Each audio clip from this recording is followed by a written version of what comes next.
What's up, everyone? Welcome to this day in Philly sports history for April 24th, 2025. I'm your host, Jim Montgomery. Welcome to a Thursday edition of the podcast, a draft, first round day of the draft, Thursday. At least we have something to look forward to. There are no Phillies tonight, but let's get into the Phils. Waste it, Zach Wheeler's great start, 4-3, losing 10 innings. Jordan Romano blew it again. But a couple things about that. First of all, I don't necessarily think, and this is not making excuses, but if you watched his bottom of the 10th inning, he did not pitch bad. The Pete Alonso hit was just ridiculous. If you didn't see it, it was low and away. I don't know if it was a slider, fastball, whatever. Alonso reached for it and muscled it with one hand, got a double out of it. Not necessarily Romano's fault. He got a strikeout. And then Sterling Marte's hit was just pure strength. I mean, it was a good hit, broke his bat, blooped it right where the fielders were. So in a vacuum, wouldn't necessarily be that upset about Jordan Romano's start. However, the fact of the matter is, if you couple that with all of his other blown opportunities, it's a problem. The fact that his ERA is 15 is not good. However, it shouldn't have come to that. The fact, this team, for some reason, is allergic to knocking runners in scoring position in. They were able to tie it up. It was a great game. Had it on over here on the side while I was working. And you had bases loaded, one out in the top of the 10th, and you could not get a run in. And that is what the problem is. And sure, they're not striking out as much, but they're not getting the timely hits. And the fact you get one run is absolutely ridiculous and not good. So I don't know what to do or what to make of this team. We're 25 games in. They're 5 game back of the division, which not a big. I shouldn't say not a big deal, but that can be made up. But 15% of the season, and I don't know if there's anything that this team has shown that they're a playoff caliber team. Take away the run at the beginning of last season, and for a season and a half now, they are a 500 team, and I don't know if this team is what we think they are. They're capable of going on runs and stretches like that, but for the most part, they are what they are, and maybe our expectations were too high for them. I don't know. And the worst part about it all is they're not fun. I talked about it yesterday. They have no heart. They're soft. They're not a fun team to watch. And that is an issue going into the end of April, going into May, because there is nothing Philly sports-wise to even do. And when the baseball team is not at least fun to watch, they're a boring team. And I don't know if it's because they're playing tight and they're pressing too much because the expectations and the anxiety levels are high because they know it's a do or die. I don't know. I don't know if Rob Thompson, and it's one thing to say it, but whether or not they actually believe it and do it, I don't know. Go in, just relax, have fun. And I don't know, but they're not a fun team. Swept out of New York, which is just bad from a standing standpoint, but I hate the Mets. I absolutely hate the Mets. And the fact that they went up there and they were singing their 80s songs and My Girl and all that stuff, it was annoying. It was frustrating. And I don't know where they go from here, but 25 games in, there is time. They're in Chicago this weekend. The Cubs are not a bad team. I wouldn't be surprised if they lose 2 of 3 or get swept in Chicago too. I mean, something needs to get done. And it's more annoying that Zach Wheeler, other than the mistake he made, and I mean, he made a mistake and that dude crushed that home run. Other than that, he had 9 strikeouts and was just efficient, a typical Zach Wheeler start. And you get 3 runs. You leave, once again, a ton of runners on base.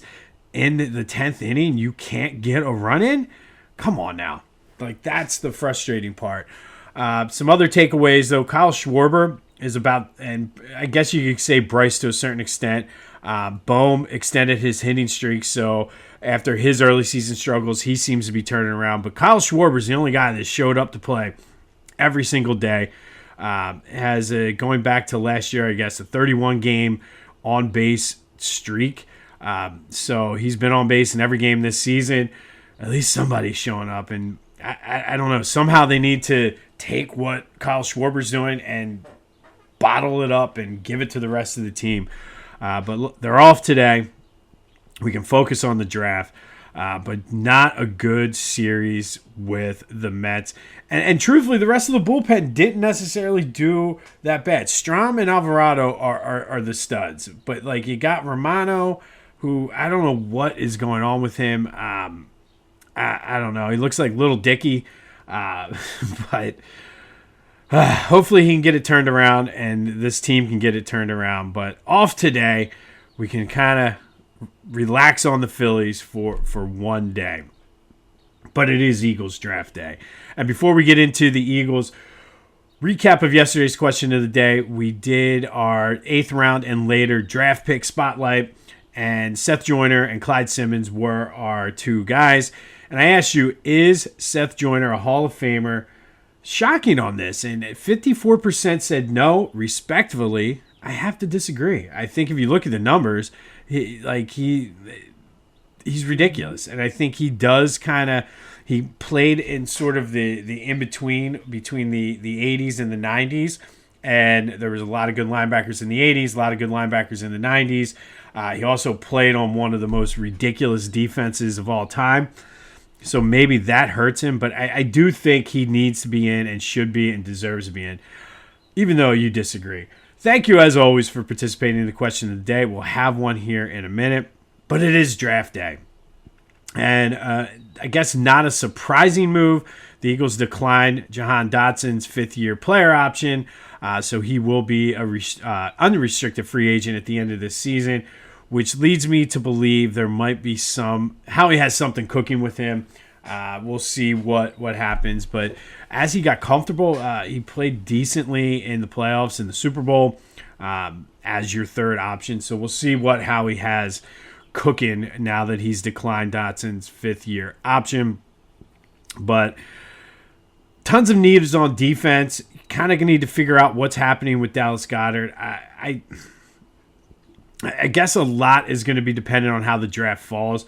Wouldn't mind them taking a tight end. I don't know if you're going to be able to trade Goedert or not. And it's a shame because Goddard's one of those guys. When he's healthy and playing, he is good. The issue with him his entire career has been staying on the field. I guess if you can get something for him and then you can draft a young tight end, I'm all for it. I don't know how he's going to handle it coming in with knowing he's on a contract year. Howie tends to get a lot out of players on contract years, so maybe if he does come back, that'll be good. But that's one of the big things I'm watching is what they're going to do at the tight end. Because to me, they're going to draft a couple linemen, both on the offensive and defensive side, a couple edge rushers maybe, possibly a cornerback or a safety. I think the blueprint is pretty well laid out. I don't necessarily think there's going to be any surprises a la Jalen Hurts back in 2020. Maybe they trade Tanner McKee. Who knows? Maybe Kellen Moore wants him in New Orleans. But they have 20-some picks over the next 2 years.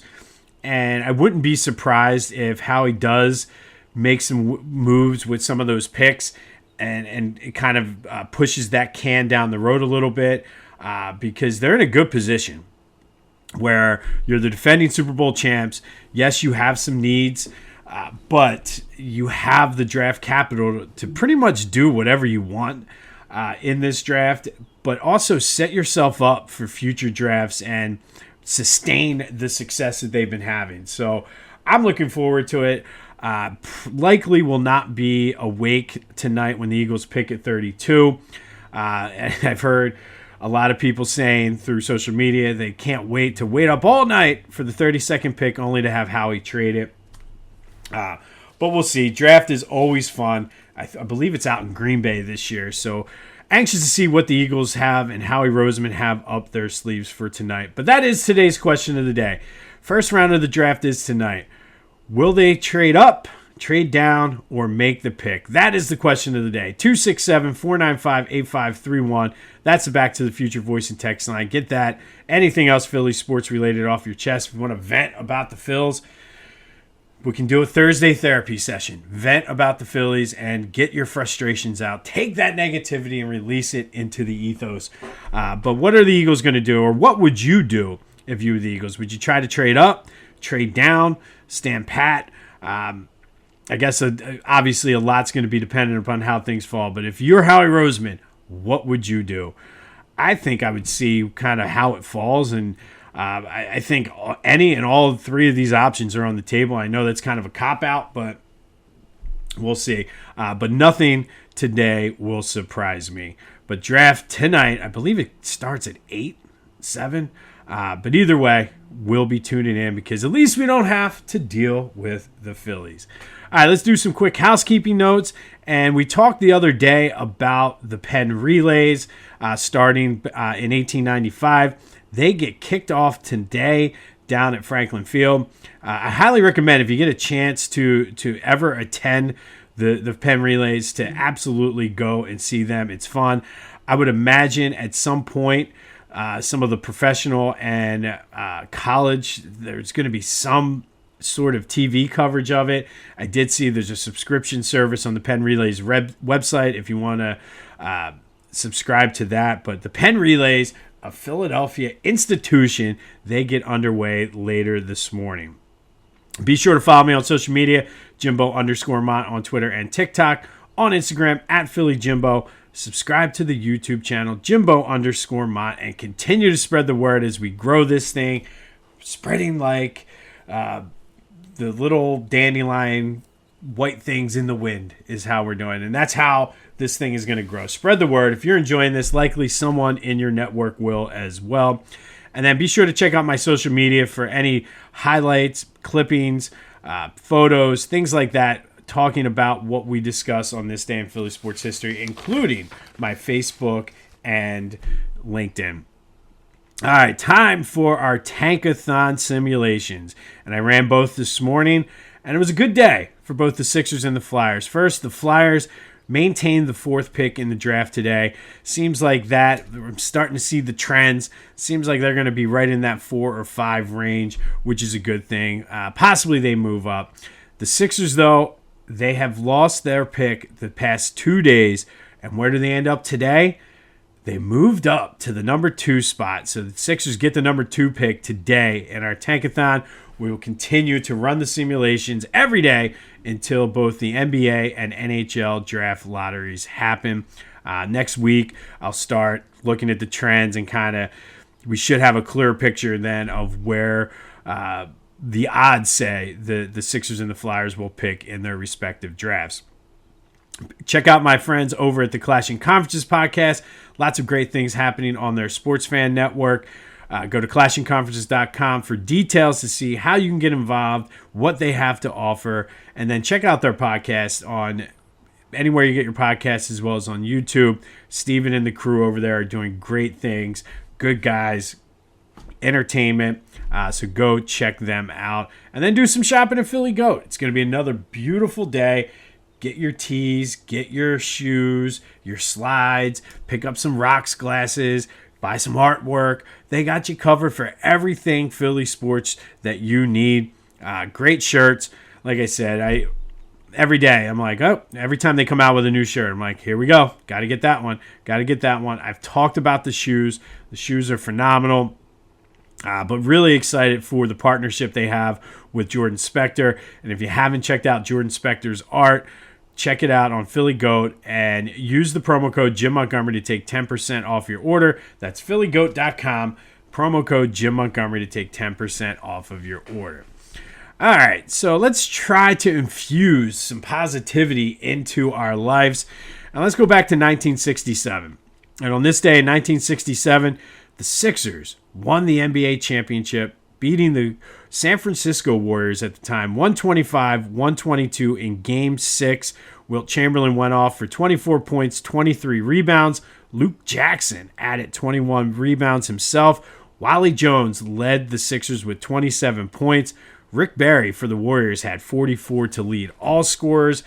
And it was the Sixers' second title in franchise history, their first in Philly.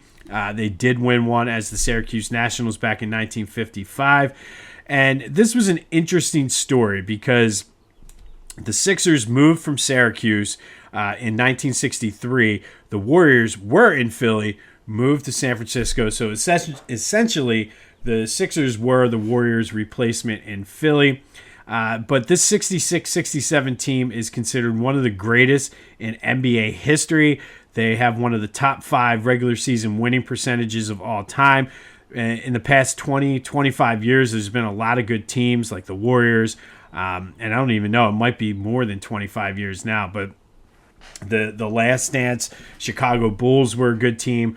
But still, one of the greatest teams in NBA history won the NBA championship today. The 1966-67 Sixers beating the Warriors 125-122. They won it out in San Francisco. Today was Game 6, and the Sixers were NBA champions on this day. So it's a little bit of trying to infuse some positivity. And because we need some positive vibes after the Phillies debacle in New York this week, I'm going to give you a little bit of a bonus today.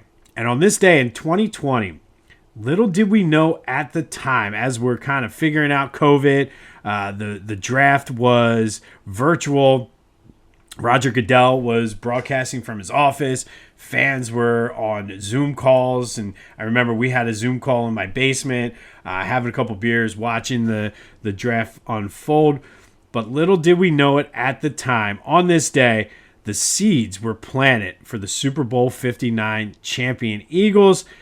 They took Jalen Hurts, a surprise pick kind of in the second round, number 53 overall, due to their lack of confidence in Carson Wentz. But Jalen Hurts was drafted on this day. The seeds were planted 4 years, or I guess technically 4 seasons, 5 years later, the Eagles would be Super Bowl champions. So there's your positivity for Thursday. Let's kind of flush out those negative vibes of the Sixers, or the Sixers too, but of the Phillies. But on this day in 67, Sixers win the NBA championship, and then in 2020, the Eagles drafted Jalen Hurts, setting the tone for Super Bowl 59. It is draft day. Let's continue our look at the best Eagles draft picks by round. Today we'll look at the 7th round. And they've had some good ones in the 7th round, believe it or not. Super Bowl 59 champions Moro Ojomo in 2023 and Jordan Mailata in 2018 were drafted. It's a couple of Super Bowl 52 champions, Jalen Mills in 2016, Bo Allen in 2014.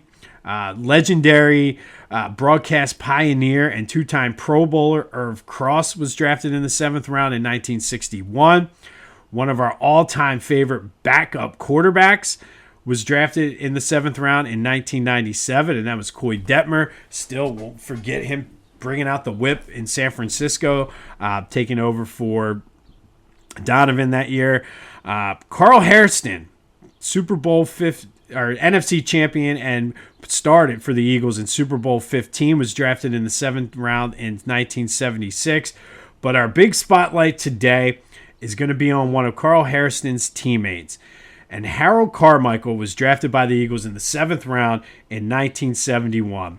And boy, did he have a career. He was the NFL Man of the Year, I believe in either 79 or 80, somewhere in that range.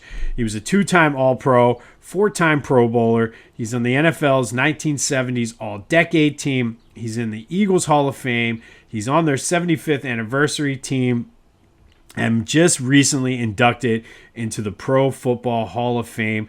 Ended his career with 590 catches for 8,900 yards, 79 touchdowns. Led the league in catches and yards in 1973.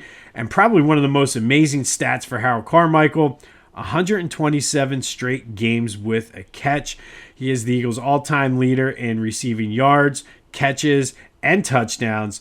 and probably should have, if we extended out the missing ring spotlight, certainly could have been included on the by himself, or he could have been included with Dick Vermeil and Ron Jaworski.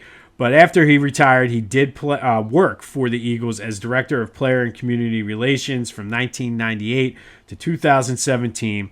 So today's 7th round draft pick spotlight is on Harold Carmichael, number 17, taken in the 7th round in 1971. And if you play the lottery, might be a good day to play the sevens. But Harold Carmichael, our 7th round draft pick spotlight for the Eagles back in 1971. On this day in 2020, the Eagles essentially won Super Bowl 59 when they drafted Jalen Hurts with the number 53 overall pick in the 2nd round in a weird draft because of COVID and all that other good stuff. But the seeds were planted when Jalen was drafted on this day in 2020. And then in 1967, Sixers win the NBA championship, beating the Warriors 4-2 to win the second NBA championship in their team's history.